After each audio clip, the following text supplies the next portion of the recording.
Start. अध्यक्ष महोदय जी, भारत में कृषि एक व्यापारिक व्यवसाय न होकर जीवन यापन का एक माध्यम है। हमारे देश के किसानों में व्यापारिक विचारों की कमी है और वे सिर्फ जीवित रहने के लिए कृषि करते हैं। इसलिए कृषि पदार्थों के मूल्यों तथा उनके उत्पादन व्यय में कोई घनिष्ठ संबंध नहीं होता। मूल्य निर्धारण की मांग और पूर्ति का सिद्धांत कृषि पदार्थों पर अच्छी तरह लागू नहीं होता। यह उत्तरदायित्व सरकार पर लागू नहीं होता।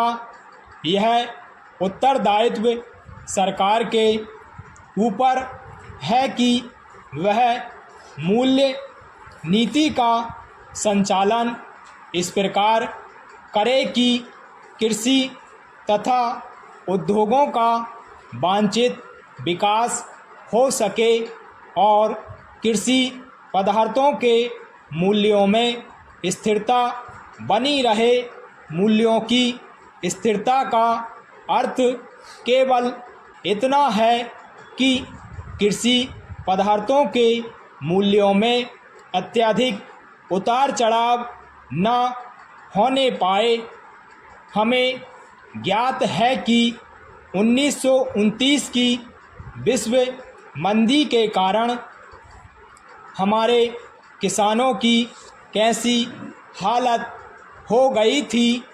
दूसरी ओर दूसरे महायुद्ध के दिनों में और उसके बाद मूल्यों में जो बढ़ोतरी हुई है उसका देश की अर्थव्यवस्था पर कितना बुरा प्रभाव पड़ा है।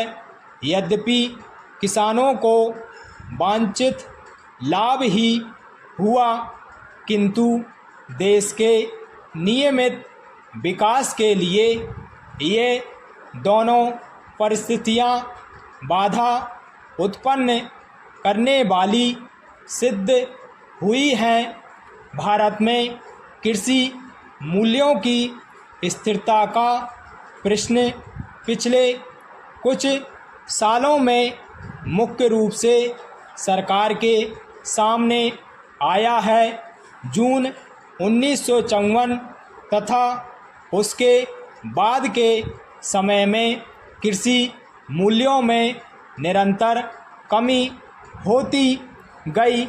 पैरा सभापति महोदय, किसानों की आर्थिक दशा को सुधारने के लिए यह बहुत ही आवश्यक है कि कृषि उत्पादन को बढ़ाया जाए।